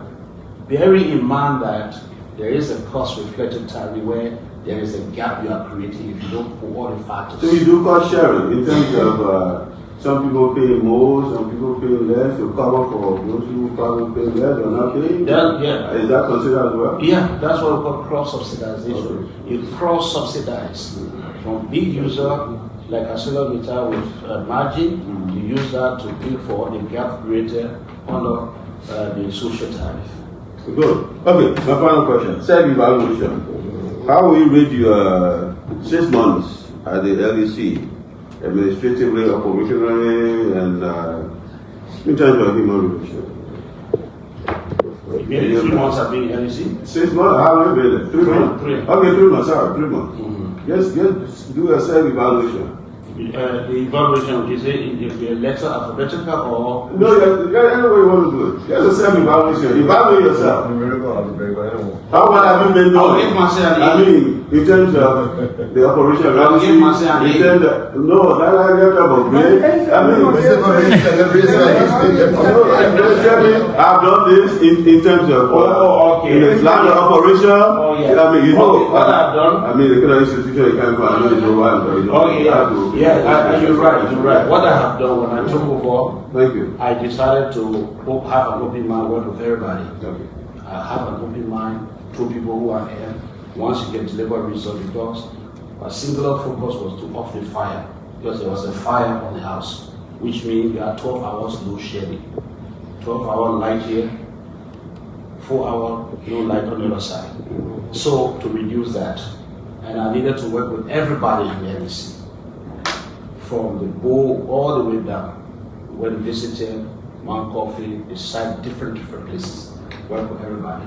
And I realized, once I realized from LEC, there are folks there, they really want to work, or they need effective leadership. What that means is that you give them the support, the tools they need, and you hold them accountable. Once you can do that and they are assured they have that inspiration from you as a leader, they will deliver. That's why you see what is happening today. I don't take that credit, I give it to them. That's why I always call them the creme de la creme, the team at LEC. So has anything changed? Yeah. Things have changed. Such as? The work ethic, the delivering of results. You no longer have 4, 5, 6 hour load shedding. The electricity has become stable. You have credibility has increased from the public into LEC. And if you regionally compare, credibility has increased. Today, Guinea is giving up power without even a PPA signed because of credibility. Today, as I speak to you, there is 20 megawatt coming now. There are billions of dollars. Those listening, what is a PPA? Power purchase agreement. Power purchase agreement between Guinea and Liberia. So when you see that the electricity is not going on, somebody feeling like that it's coming from. So thank you. You have my vote, Mr. Novi. 3 more minutes. Madam Chair? Madam Chair? You already gave a vote.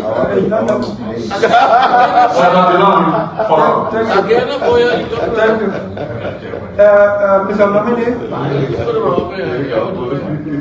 there are times, in fact most times, you see the interaction here,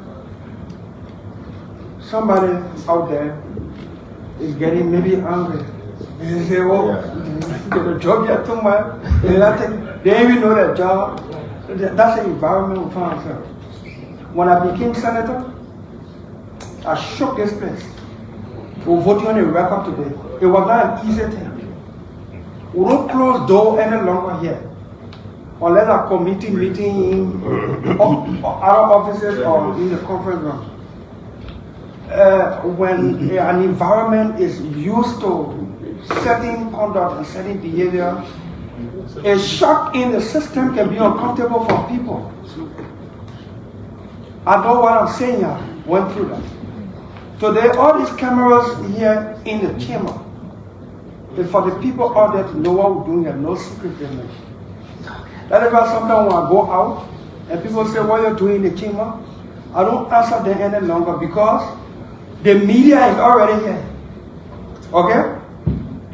I'm saying this to say that I see a lot of energy, positive energy in you for transformation and difference. Except that I want to ask you again. When the chairman of the board of directors nominated sat in that seat for his confirmation, he confirmed to us, presented to us the bylaw of LEC of 2009, on which LEC is operating with an organic ground. And that bylaw in which the organic ground is found carry the organizational structure of LEC. I want to get your answer clear. Are you on oath saying LEC is operating on no bylaw and no organic ground? I want that question very clear because your credibility is on the line here.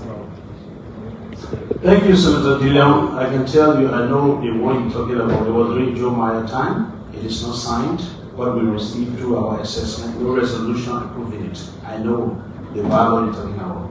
LEC has been operating on that bylaw. No, they have been operating under the management contract organogram. There is an organogram, the management contract when they were there. There is an organogram where they have executive directors. Yeah, they have been using that, not in 2009. The current structure of LEC, if you can recall, how is it structured? This is what we are working in the absence of what you believe you're looking for. What is the current structure of LEC? Yeah. If our club? Okay, so let me No, proceed. 30 minutes grace period. 30 minutes? Yeah, proceed. Is that 30 minutes now? Yeah. Depending on how long it takes. No, I'm almost done. I think we have to continue because it's after 5. The chair, the vice chair will speak. Yeah, so we have to. We will make a determination. Yeah. Chairman, I have a motion. Yeah, please do your motion. I have a motion, Mr. Chairman. Denied. The chairman denied. You know the motion. Thank you, Mr. Chairman. Hear my motion and hear my motion and the previous motion, Mr. Chairman. Denied. So take all of them. Pray information or motions.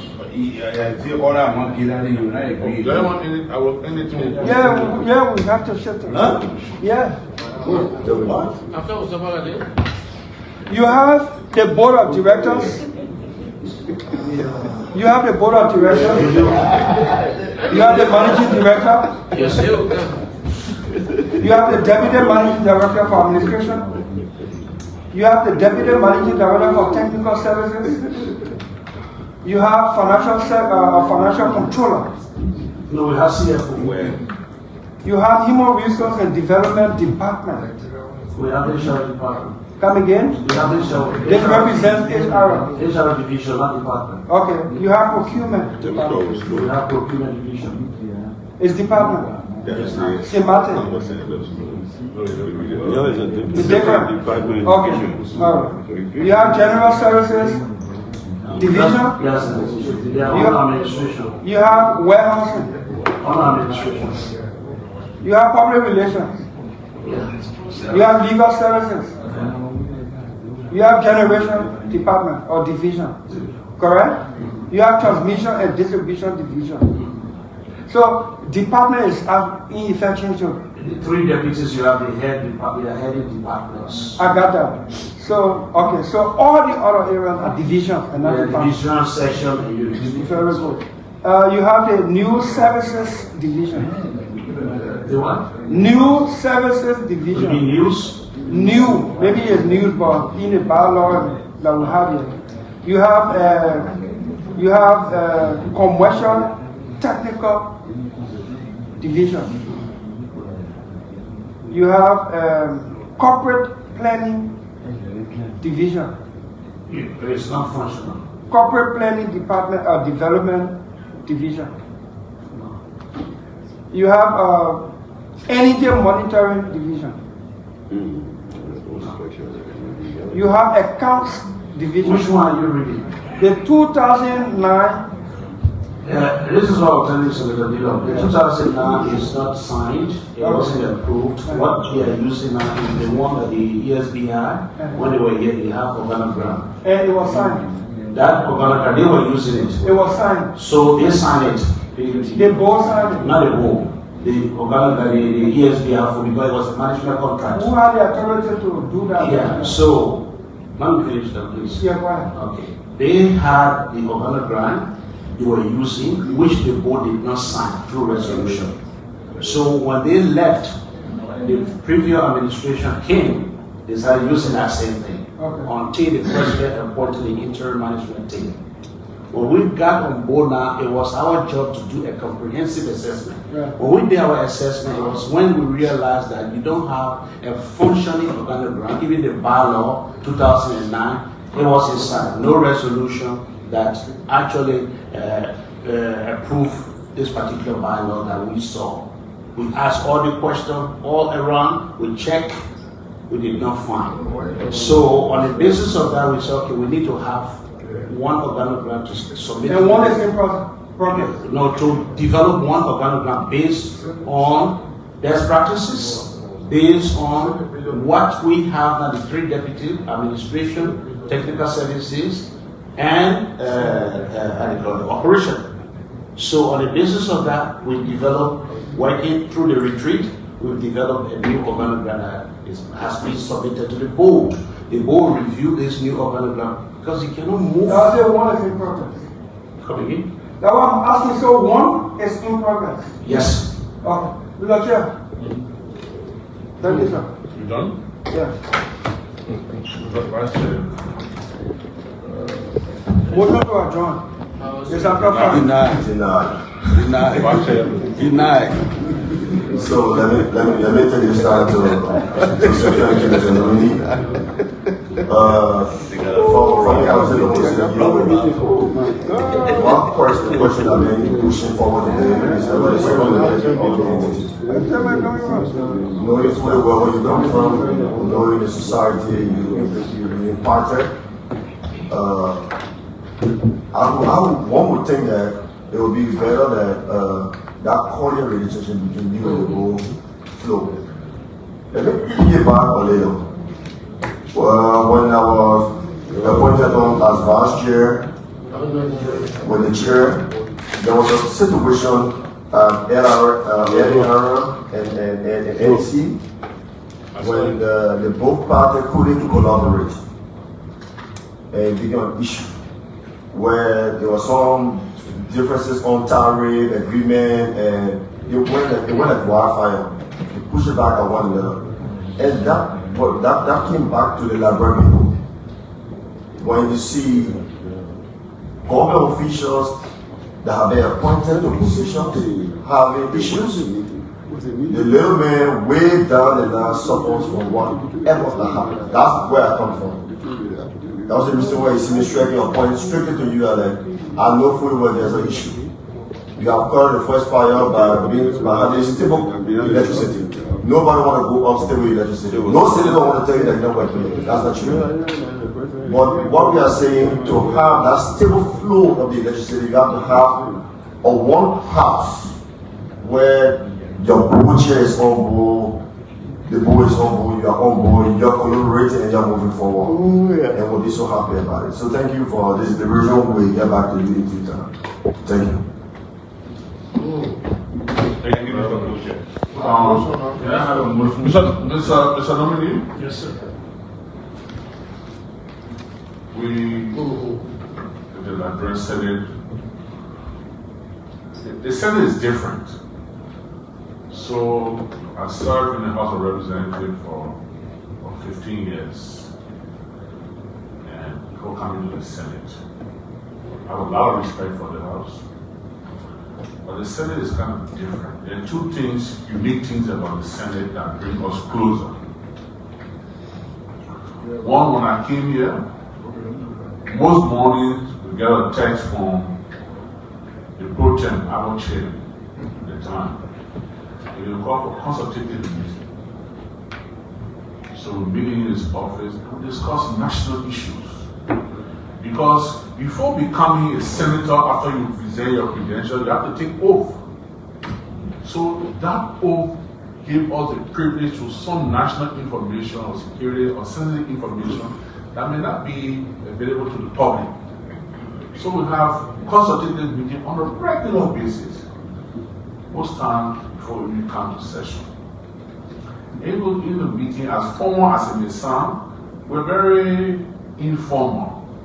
The rapprochement, the way we relate to each other, the jokes, sometimes we fuss. About one time, many years ago, said that the was my good friend, I worked together when I was speaker of my chief of staff. So we still have a very good relationship. One day I was fussing too much, and he said, "Oh, man, shut up, man, you whine too much. All day you crying." You know, and I was upset about it. But we laugh. I mean, that's how informal we are sometimes in those meetings. So at the point I look my very good friend here. One day here, I fuss. You just speak to people, no, I know, but just want to say that they know they're laughing at two of us. Go ahead, go here and add, we good friends. That's how it works. You know, the other thing we do here at the Senate, every day after session, we go to the Protein lunchroom. I think we joined them before. Sometimes we're not hungry, sometimes we go there, let's say that one day I didn't eat, but I just sat down there, we just laugh. Sometimes we don't go there because we're hungry. We go there to de-stress. That's the line between the Senate and our other colleagues. Just go there so to de-stress. And they have brought us close together as a family. I'm blessed to have Senator Johnny Clay as my vice chair. He's one of our younger colleagues, but very humble. Very respectful, very humble. Every senator here will tell you about it. You have no problem. So he asked me today, why are you upset? I was shocked. I mean, I saw it in you. Maybe I was wrong too. But I didn't know that you picked it up.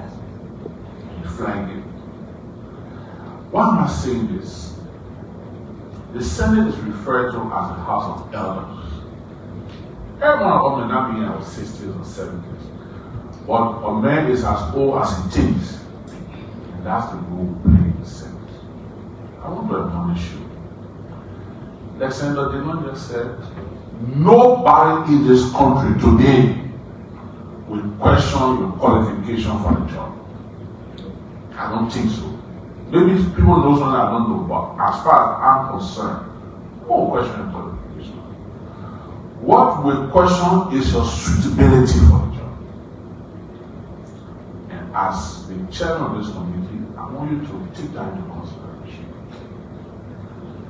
You know, coming from like me, when I went to the ECOWAS Parliament before, when I started there first, sometimes I used to get confused. The way people relate in the international arena sometimes is different from here, because here, over there, nobody know my mind, know my pa, know my brother. But here, I thought you want to say, man, we all in school together, but I've been was so we know each other. I just want to encourage you to work on it. Sometimes you may not be upset, but in the political arena, you smile when you're not tickled. I said that to you before. In the common sense, so I'm not playing you, but you just smile sometimes. So you smile when you're not tickled. With all your emotion. Nobody here hates you. If I tell you sitting down here as chair, a document I received on my phone today. Even today I was talking with your friend, I was showing you some document on my phone or last night.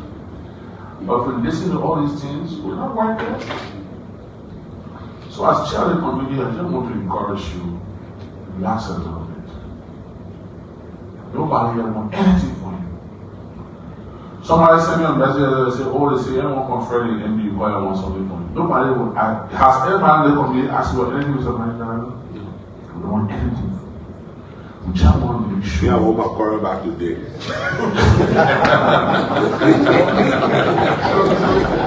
And my transformer.